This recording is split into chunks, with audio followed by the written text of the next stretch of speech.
দুসকলে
সত্যি জুবিন দাকে কোনোদিনও ভোলা যাবে না।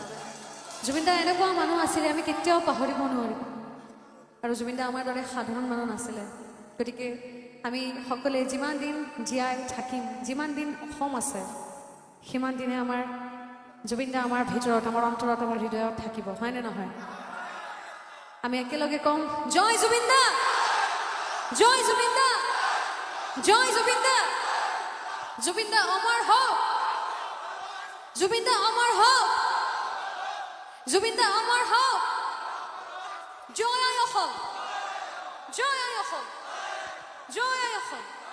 স্কুল সমিতিৰ সকলো সদস্যক অন্তৰৰ পৰা বহুত ধন্যবাদ জ্ঞাপন কৰি আজিৰ অনুষ্ঠানটো শেষ কৰিলোঁ। লগতে চাউণ্ডৰ বাবে, অনুষ্ঠানৰ লগত জড়িত সকলৰ বাবে আৰু মোৰ মিউজিচিয়ানছ সকলৰ বাবে, আৰু যদি মোৰ গান আজি অকণমান ভাল লাগিছে, অকণমান সৰু এটা হাত চাপৰি লৈ পেলাই বিদায় ল'বলৈ বিচাৰিছোঁ। থেংক ইউ ছ' মাছ। সকলোৱে ভালে থাকিব, সকলোকে ভালে ৰাখিব।